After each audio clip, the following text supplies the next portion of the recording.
It started on a quiet morning. Birds were singing. The sky was clear. Everything felt normal. Theo sat at the kitchen table, eating cereal out of a cracked bowl. He was 16, small for his age, with messy brown hair and tired eyes. His foster mother, Linda, washed dishes behind him.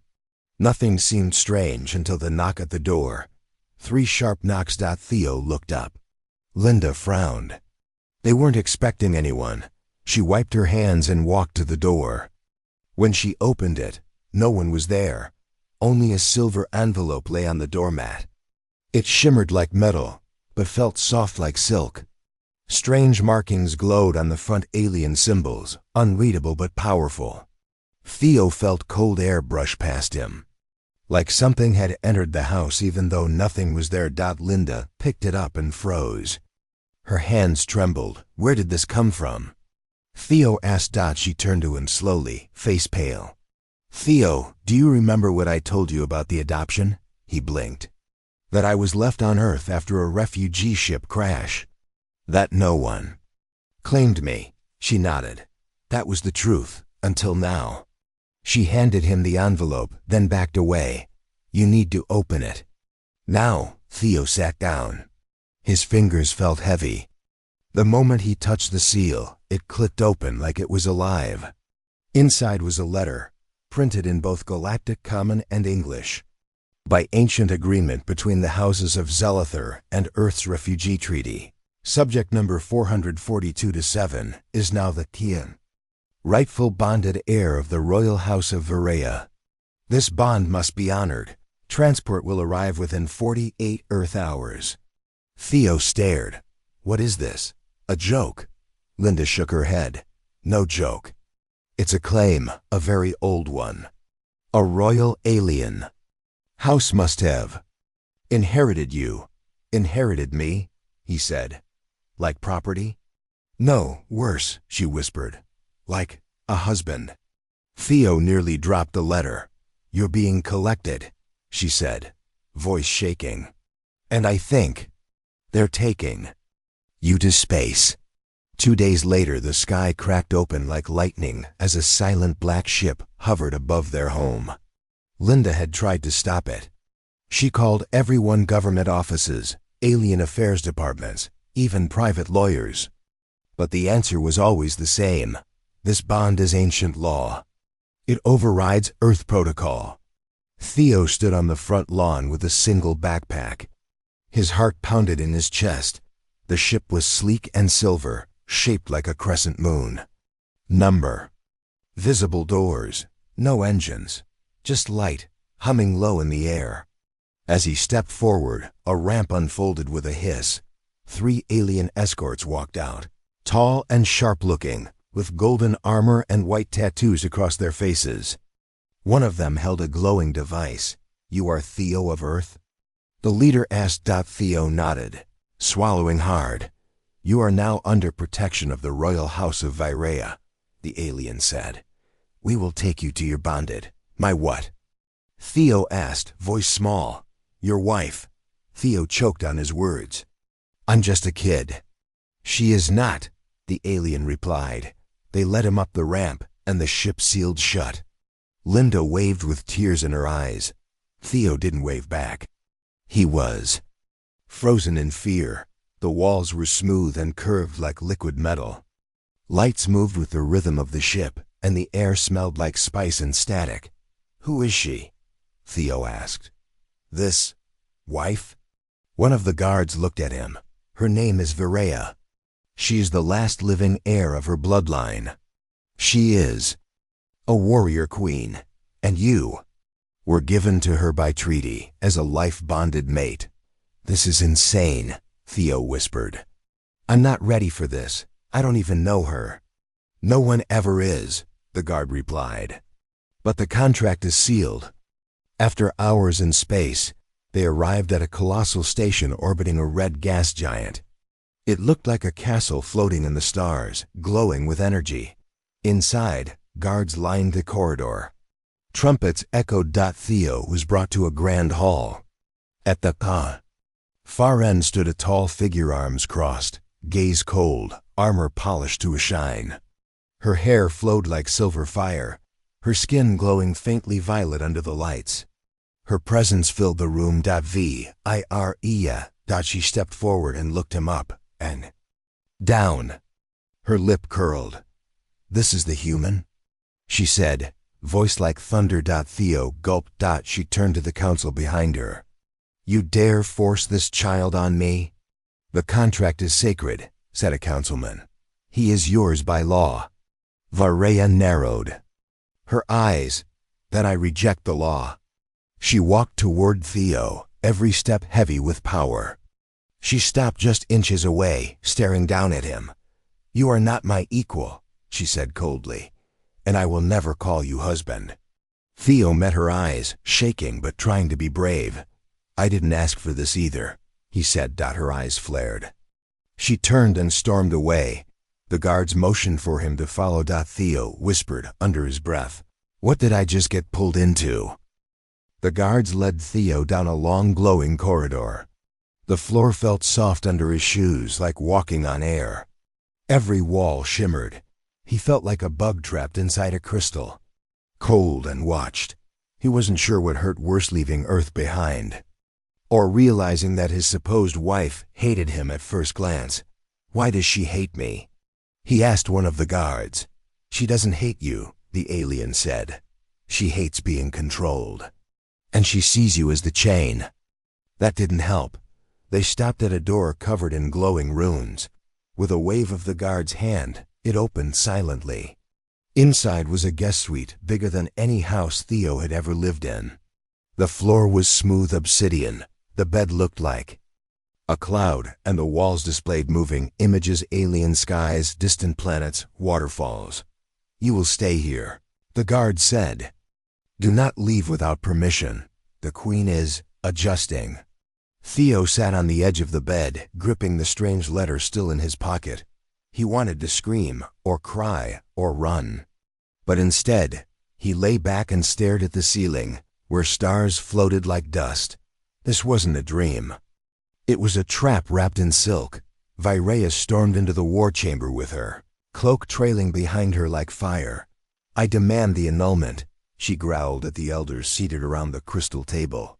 "This contract was made before I was born." "I never agreed." An old female elder raised her head slowly. And yet the seal recognized the boy. It accepted him as rightful consort. The blade even flickered. It was an accident. Varaya snapped. "You know better," the elder said calmly. "The blade of Za only reacts to blood-bonded souls." Varaya clenched her jaw. Later that night, Theo wandered the room restlessly. He noticed something strange on the wall. Along curved blades sealed behind glass, engraved with the same runes as the letter. He approached it, feeling a strange pull. "I shouldn't," he muttered, but his hand moved anyway, the moment his fingers touched the glass. It cracked. The blade pulsed. A soft hum filled the room. Then the glass slid open, like it was never there. Theo stumbled back. The sword hovered in the air, then dropped at his feet with a loud clang. The guards rushed in, weapons ready. "What did you do?" One barked. I didn't mean to," Theo said, raising his hands. "It moved on its own." The guard looked terrified, not angry. "That blade is sacred. No outsider has ever touched it and lived." Moments later, the door burst open. Varaya walked in like thunderclouds with legs. She pointed at the sword on the floor. "What did you do?" Theo looked helpless. "I didn't know. It just opened." "Lear," she hissed. She stepped forward, eyes glowing faintly. For a moment, he thought she would strike him. But instead, she knelt and lifted the blade. It lit up. Her eyes widened. She turned to the guards. "Leave." Now alone with Theo, she stood still for several long seconds. "This blade only responds to my bloodline," she said. "I don't even know what that means." She studied him like a puzzle missing all the pieces. "You are not just human," she said. "You carry something dangerous." Theo tried to step back. "I don't want to be dangerous." She looked away, jaw tight. And I don't want a husband, yet here we are. Theo sat down on the edge of the bed. You think I like this?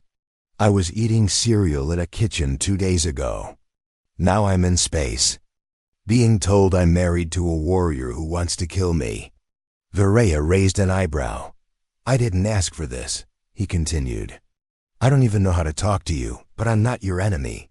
She studied him. Then, without warning, she said, What is? Cereal? He blinked. It's a food. From Earth, crunchy, usually sweet. You pour milk over it. She narrowed her eyes. That sounds disgusting. He smiled weakly. It is, but I kind of miss it. For the first time, her face softened. Just a little, only for a second. Then she turned her back. Sleep, you'll need strength tomorrow. For what? You will stand before the High Council, she said. If they decide the bond is real, your fate and mine will be sealed. Theo stood in the center of a massive glowing chamber. He felt tiny beneath the tall crystal pillars and floating lights. Every movement echoed through the space like whispers of 1,000 voices. Alien eyes watched him from the seats above royal advisors, warriors, judges. And at the front stood Viraya, silent, her face unreadable. A soft hum vibrated through the floor as a golden orb floated toward Theo.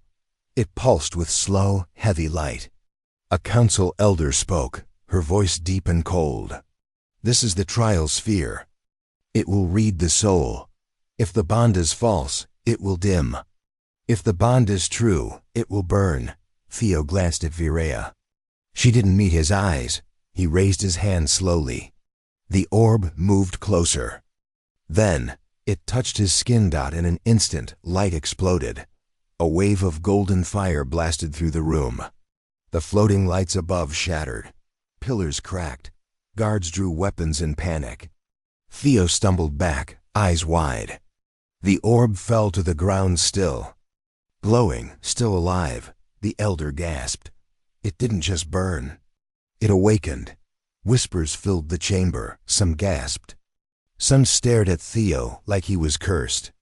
Others bowed their heads. Viraya didn't speak. She was frozen. The elder stepped forward. There is something inside you, human boy. Something not even our records show. The bond is not only real, it is ancient. Theo backed away. I don't understand. I'm just a kid from Earth. I've never seen this thing in my life. A different voice spoke, lower and sharper. A tall alien man in black armor stepped forward from the shadows. His skin was pale like marble, his eyes silver. You are not just a child. You are a starseed. Theo blinked. What's a starseed? The man tilted his head. A forgotten line. A bloodline from before the great fall. A blend of human and royal DNA hidden for centuries. Most thought they were myths. Theo laughed nervously. No, you're wrong. I've never even left my planet. I've never trained. I'm not special. Viraya's voice cut through the air. You survived the blade. You activated the orb. You were claimed by the treaty seal. That's 3 sacred tests passed without training. That's not an accident. Theo's heart thumped so loud it hurt. So what does this mean? What happens now? The elder looked at the others. We must protect him, and we must train him. If the starseed line is real, then old enemies will return. The armored man stepped forward again. They already have. The lights in the chamber flickered. Everyone went silent. Outside. A rumble echoed through the station. One of the guards ran in, panic in his voice. We're under attack. Unknown ships approaching. Shields holding for now. Viraya turned fast, her cloak spinning behind her. By who? The guard hesitated. The Crimson Pact. The words dropped like ice. Theo whispered. Who are they? Viraya didn't look at him. They hunt royal bloodlines. They've tried to wipe out mine for years. Now they know. There's another. Theo felt dizzy. So this is my fault? No, she said, but they'll come for you now. you awakened something. And they want it. The elder stepped forward and placed a hand on Varea's shoulder. Take him. Disappear. Train him in secret.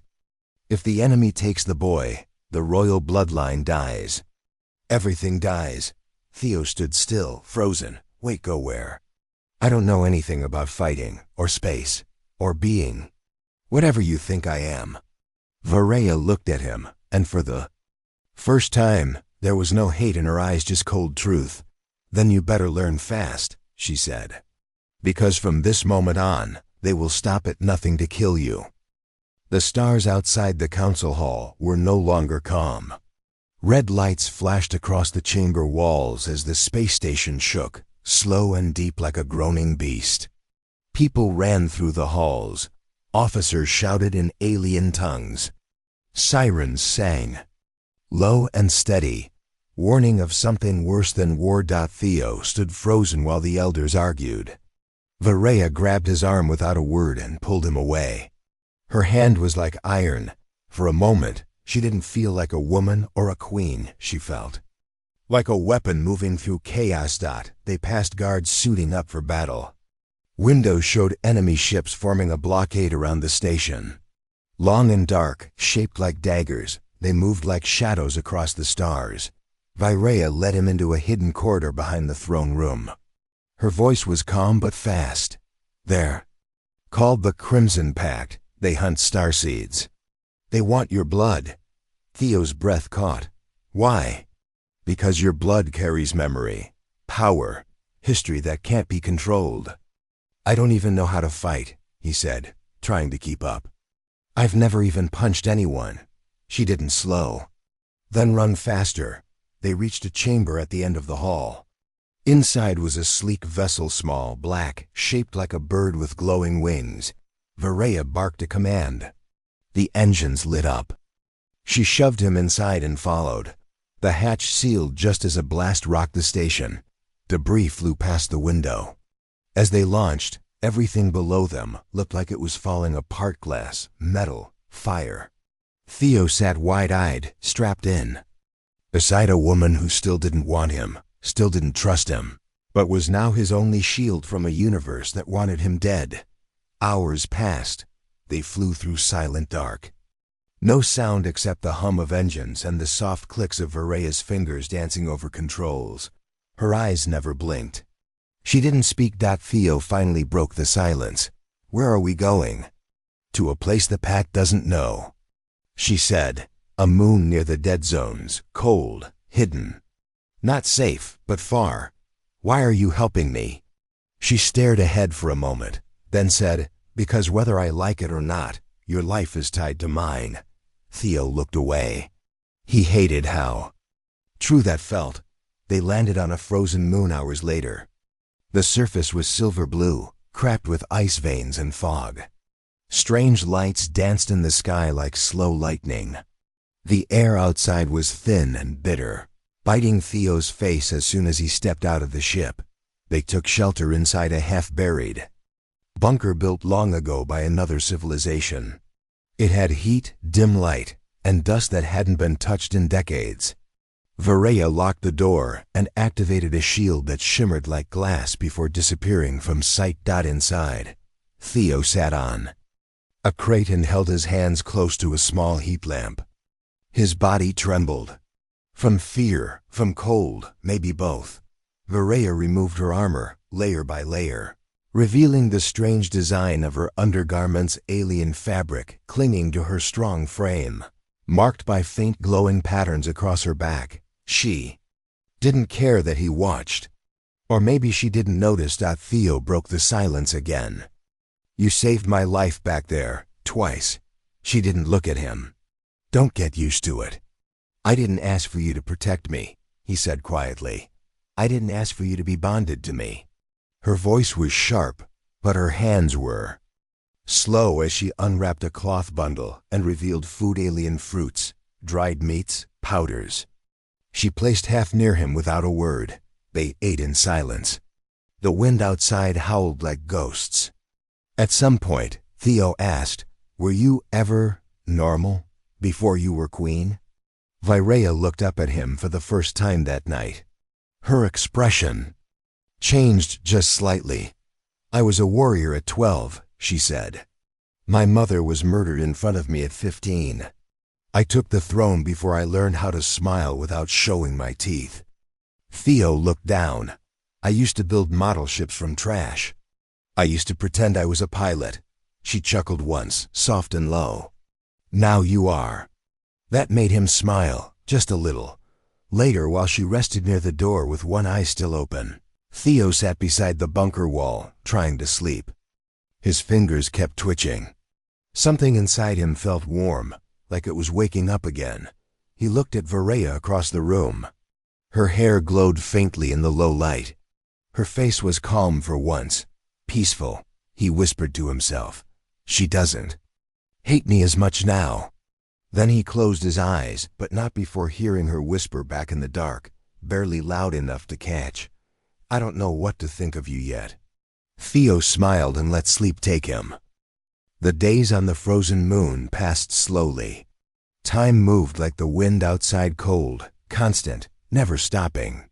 Theo began to lose track of how many nights he had slept on that hard metal floor, how many times he had woken to the distant howl of alien storms. But something had changed. Virea had begun to train him.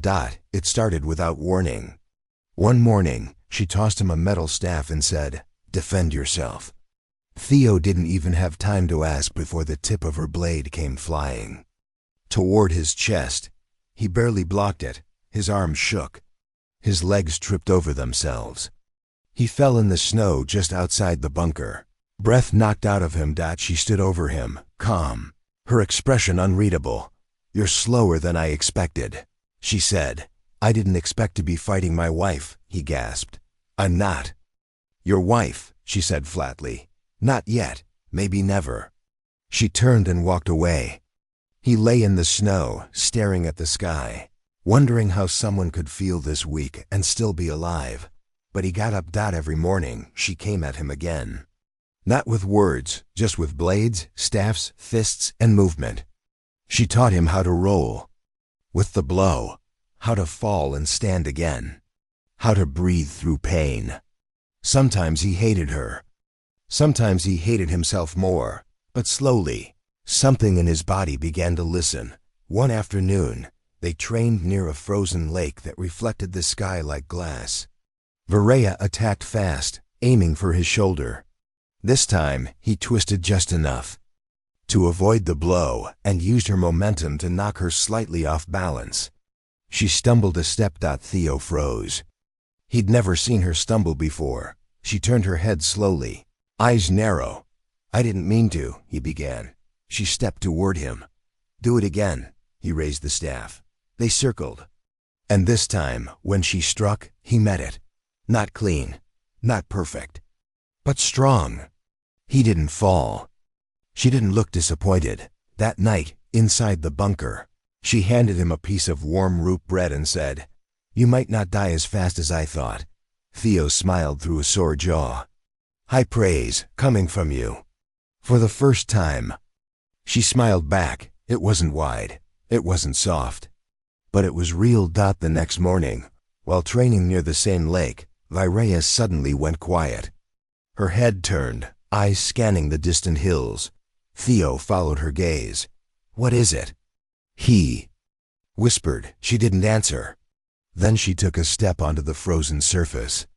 It cracked faintly under her boots, but held. A second later, the ice exploded. A claw-long, black and jagged, shot up from beneath the surface and grabbed her leg. She shouted and slammed her blade down, but the ice shattered under them both.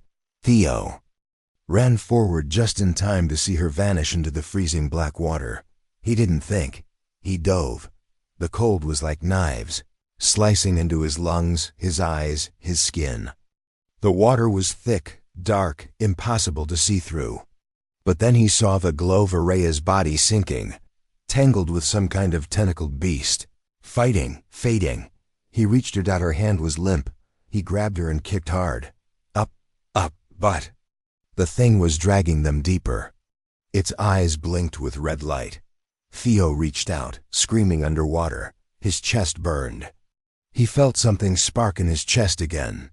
That same heat. That same hum. Suddenly, light burst from his body. The creature shrieked and let go. The water exploded upward in a column of glowing force. Theo and Varela were thrown out of the lake onto the ice, coughing, gasping, soaked.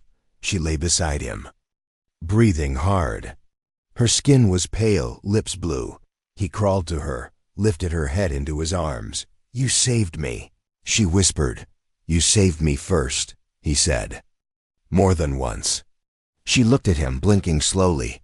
"I thought I hated you," she said. "I thought you wanted to kill me," he answered. "Still do," she whispered. Eyes half closed, a tiny smile on her face. He laughed softly, brushing frozen strands of silver hair from her cheek. That night, he wrapped her in heat blankets and stayed close. Not because the moon was cold, but because something inside them had shifted. Not with words, not even with trust, but with action, pain, and survival. For the first time, he didn't feel like a prisoner of the bond. And for the first time, she didn't feel like she was carrying it alone. The ship Virea had hidden beneath the ice was barely working. It had no weapons left. Half its lights were flickering, and the navigation system coughed like a dying machine. But Theo didn't care. He had to leave. She lay inside the bunker, still weak from the cold and the fight. Her strength hadn't fully returned. Her pride was still bruised from needing rescue. But she didn't argue when he said he was leaving. "You're going to face the council," she said, her voice quiet, her eyes tired. He nodded. "They're still debating your exile. I heard the message when I fixed the comms. They're going to force you to either complete the bond or be cast out. I can fight my own battles," she said. "I know," he said, standing in the doorway. "But maybe you don't have to fight alone this time."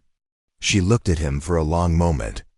No sarcasm, no smirk, just stillness. "Don't die," she said. Theo smiled, then turned and stepped into the storm. The journey back took all night. He slept in bursts, woke up coughing, guided by instinct more than skill. But something deep inside him, the same strange power that had woken the sword, the orb, and scared the lake beast, kept him moving. He arrived on the capital station the next day, covered in ice, wearing torn boots and a cracked coat. The guards didn't stop him. His face was known. Now, whispers followed him down every corridor like shadows. They brought him into the council hall without warning.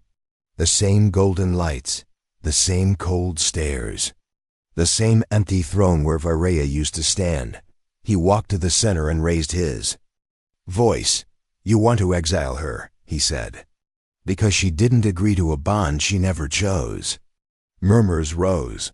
"You say the contract is sacred, that the bond is fate, that the old laws must be followed. But you forget something. People are not objects. Not even royalty, especially not her." An elder leaned forward. "You are young. You do not understand the cost of breaking ancient law." "I understand this," Theo said, louder now. "I would rather break a law than break her." The room went silent. He stepped forward. "If you want someone to blame, blame me. If she must pay for rejecting the bond, then let her walk free and exile me instead." More murmurs. Some shocked, some amused, some deeply uncomfortable. An advisor asked, "You would take her punishment?" Theo nodded. "Yes. Why?" The elder asked. He looked up at them, his voice steady now. "Because love isn't supposed to be forced." The chamber trembled. Not with sound, but with weight. One of the elders stood slowly. Her eyes had seen more centuries than most planets. "There is power in your blood," she said. "But this is the first time you've shown true strength. What happens now?" Theo asked. "The bond is broken," she said. Theo's heart dropped. But the choice is hers to renew it, if she wishes. Back on the frozen moon, the sky cleared for the first time in days.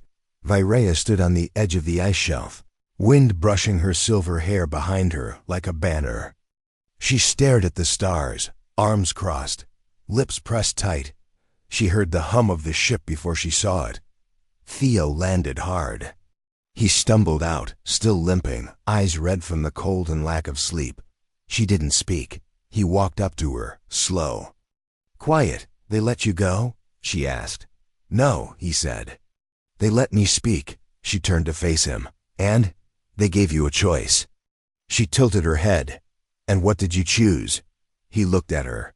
"Nothing, I waited." Her eyes narrowed slightly. "I told them I wouldn't accept a bond forced on either of us," he said. "If it's not real, it's not right." The wind between them was sharp and thin. Then she stepped closer, and closer, until their breath mingled. She looked him in the eye, studying him like a sword she hadn't yet decided to sheath or swing. "You want me?" she asked, voice low. He didn't flinch. "Yes, but only if you want me too." Silence. Then she kissed him, not like a queen, not like a soldier, but like a woman who had finally found something stronger than pride. The ice moon was quiet the next morning. Theo woke before sunrise, wrapped in a thin blanket, the chill still in his bones, but his heart strangely warm. He looked over to where Virea sat near the shield controls, her legs crossed, her blade across her lap. She hadn't slept. Maybe she didn't need to. Or maybe she was afraid if she closed her eyes, something would change. He sat up, watching her. She didn't turn. "You talk in your sleep." "Sorry," he mumbled. "You said my name." He rubbed the back of his neck. "Did I say it right?" She finally turned her head, one silver brow raised, the faintest smirk touching her lips. "Almost." They didn't say anything for a while after that. Not because there was nothing to say, but because something had already been said. Something bigger than words. When the alert came, it was quiet. Just a small blue light blinking on the console. But they both knew what it meant. "They found us," Theo whispered. Virea stood. "Let them come." The pack ship broke atmosphere minutes later. A jagged shadow in the sky, red lights glowing like eyes. It landed hard, cracking the ice shelf. In two, dozens of soldiers poured out, tall, masked, armored in black steel that shimmered like oil. Virea stood at the edge of the ice, her sword in one hand, her free hand at her side. Theo stood beside her, no weapon, just his breath and his heartbeat, and whatever strange fire lived in his veins. One of the masked figures stepped forward. His voice was mechanical, flat. "Give us the boy, and you may live." "No," Virea said simply. "You are not strong enough alone." She glanced at Theo. "I'm not alone." The ice cracked louder beneath their feet. Theo felt something pulsing inside his chest again, same as before, like a drumbeat, since to the stars. He didn't understand it, but it no longer scared him. The pact commander raised a glowing hand. The soldiers surged forward. Virea leapt into motion, faster than lightning. Blade flashing, her body spinning, cutting through enemies like a storm in metal. Theo stood still at first, frozen in fear, but then he felt her blood on the ice, saw her stumble. He shouted her name. Something inside him snapped open, and the sky answered. Golden light poured from his body, spiraling out in waves. The soldiers screamed, their weapons dropping. The light hit the ground and spread like roots, breaking the ice, shaking the ground. Virea dropped to her knees, shielding her eyes. Theo floated not far, just above the ice. His eyes glowed like twin suns. His voice, when it came, was not just his own. It echoed with something older, something vast. "You will not take her from me." The pact fell back. Their ship trembled. Energy surged through the air, so bright. It turned everything white. Then silence. When the light faded, the pack soldiers were gone. Not dead, just gone, scattered like shadows in wind. The ship was cracked open and empty. The sky was calm again. Theo fell to the ground hard, gasping. Varaya crawled to him, grabbed him, held him close. He coughed. Did I do that? She didn't answer right away. She brushed frost from his cheeks and pressed her forehead to his. You did. Are we alive? For now. They sat like that on the broken ice, wrapped in steam and silence. Later, back in the bunker, Varaya wrapped her arms around him as he sat by the heat lamp. You could be a king, she said. I don't want to be a king, he replied. I just want you. She pulled him closer, burying her face in his shoulder. Then you already have everything. The next morning, they stood before the new council side by side. Equal. No longer a weapon, and a boy. No longer a queen and a mistake, but a pair. A bond. Not by blood or force, but by choice. And choice, in the end, was the strongest power in the universe.